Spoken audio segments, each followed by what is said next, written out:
When it comes to creating your own reality, how do you go from theoretically knowing what to do to actually practically doing it without letting those pesky limiting beliefs sabotage you? Hey, happy shiny puppies. This is Melody Fletcher with Deliberate Receiving, where the law of attraction finally makes some freaking sense. Today's burning question comes from awesome Amanda, who wants to know, how do you bridge the gap between knowing and practicing? I've been studying the law of attraction for some years now, and I get it. Well, almost. But it's like reading a book on how to swim. You may understand the physics behind it and understand about flotation and how to get to where you want to be, but when you actually get in the water, it's a totally different thing. How do you put into practice what you know without self-sabotaging yourself with those long-standing subconscious beliefs that you could drown? Well, awesome Amanda, I think this is an excellent question, so thank you for asking it. How do you go from, well, not knowing, because if you really knew that you created your own reality with every fiber of your being, you would have no pesky limiting beliefs. But how do you go from theoretically knowing it to actually bringing it into practice? Using your analogy of trying to jump into the pool when you're kind of afraid that you might drown, my answer to that would be, don't jump in the deep end. You start off in the shallow end. You don't just chuck your kid into the deep end of the pool to teach them how to swim, Grandpa. Oh, sorry. Now, that technique can work, of course, because, I'm obviously still here and I did learn how to swim. But was it the best way to do it? Was it the easiest way to do it? Was it necessary? No, it was not. The point is, you don't have to defy your beliefs head on. You have a belief system. Make peace with that. Some of those beliefs are serving you very, very well, some of them not so well. And in order to get rid of the ones that aren't serving you, you don't just hit them head on. Again, it can work, but it's incredibly uncomfortable and it's going to cause you a lot of stress. So let's say that instead of wanting to learn how to swim, you want to really ask your boss for a raise. You feel deep down that you deserve a lot more money, maybe your colleagues are making more, and you really want to go to your boss and ask for a raise, but you're deathly afraid of it, and the very idea of it fills you with dread and panic and anxiety. Now, you would not do the equivalent of jumping in the deep end of the pool, and in that condition, with that energy, with that vibration, go into your boss's office and ask for a raise. That would be stupid. You would probably drown. You would probably not get the raise. You would feel awful about yourself. It would just perpetuate all those horrible fears. But you also don't have to do without the raise. There is a middle ground. It's not either or. You don't have to either not go swimming or chuck yourself into the deep end of the pool. What you can do is you can prepare yourself. You can learn to swim. You can start in the shallow end. You can prepare yourself vibrationally. Now, the way to do that in this example would be, for example, you would sit down and you would visualize going in and asking your boss for a raise. And then you would allow yourself to see via your visualization, by not controlling it in any way, shape, or manner, where your vibration is at. So you would let your fear come to life. Consider this your own personal holodeck. You go in there and you say, show me my fear. So I'm going to put myself in a situation in my visualization that is something that scares me. I'm going to see what really happens. And so in your visualization, perhaps your boss starts to laugh at you, or he scolds you for being so forward as to ask for a raise, and who do you think you are? And he ends up firing you because you're just the worst person ever, and he can't believe that you'd be so rude, and blah, blah, blah, blah, blah.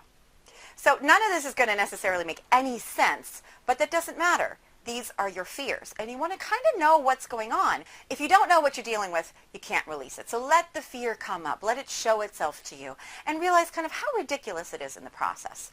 Now, that may, in and of itself, release it, but if the fear is big enough, probably not. You're going to have to do a little bit more work to actually work with it to change it, instead of just defying it and saying, well, I'm going to go into that boss's office and I'm going to ask for a raise, even though I don't believe for a second that it's going to go well. Don't do that. The next thing you want to do is you want to start to shape the visualization. So instead of letting it run amok with the fear, you see now what the fear is, and now you want to gently but firmly guide the visualization to one that is more positive, but one that you can accept.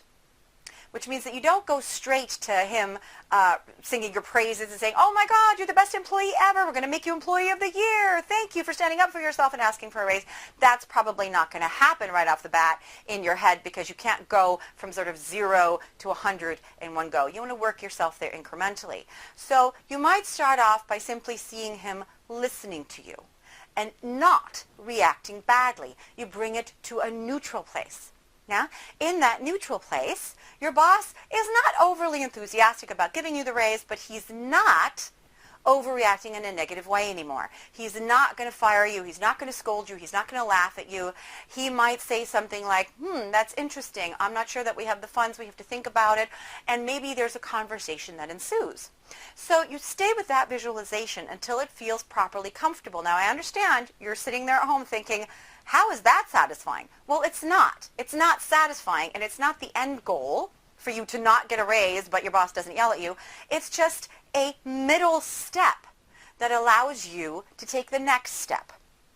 So once you've gotten to neutral, which isn't satisfying but doesn't feel bad anymore, then you can start to see it happening more positively. Your boss starts to say things like, well, I guess we do have a little bit in the budget and you haven't gotten a raise in a long time. And you know what? I was just thinking about you the other day. It's kind of really unfair what we pay you. We have to remedy the situation. And as you stay with this, you may very well start to build the momentum into a much more positive place, where then you do see your boss getting really, really, really excited about giving you a raise and singing your praises and saying, oh my God, I think that you're so amazing. Now, what's important is that you have to keep this realistic, which means that you have to see yourself as you are in your current state asking for the raise. Do not think of yourself as much more suave with a way better wardrobe, and suddenly you've grown 3 inches and you're a hell of a lot thinner, and you go in there and somehow your boss is a different person. Don't do that. You have to see people as they are now in order to bring it into the now, in order to really work with your vibration. If you start to change things and detach and say, well, I'm not exactly who I really am in my visualizations because that makes me feel better, that's an escape route. That's a way for your mind to keep you from actually working with the energy now. It keeps you from actually shifting the belief completely, because you're still creating detachment by making yourself different from how you are now. So if you're thinking about, if you're visualizing getting into a relationship and you're 20 pounds thinner as you visualize that, you're not quite there. You need to do a little bit more work. So once you get yourself into the state where you can see yourself as you are now, walking into that office and asking for a raise and see it going well, and this may take a few days to get there. You might have to do several sessions of visualization to get there, but it will be worth it. Only once you have done that should you jump into the deep end. Now you have learned how to swim. Now you have spent some time in the shallow pool, meaning that you've worked not with physical reality, but on a vibrational level, which is a hell of a lot easier, in order to prepare yourself. And once you prepare the energy, now you're going to attract a completely different scenario. The key is for you to actually feel much better about walking into that office than you did before. Once you truly feel better, that's your sign, that's your feedback that you've actually changed the energy. And yeah, it really is as simple as that. Want more content like this? Then head on over to deliberatereceiving.com and pick up a copy of my free ebook while you're there. It will totally explain how the law of attraction works. Totally. Seriously, how have you not gotten this book yet? Sometimes I don't understand humanity. I did nearly drown, though.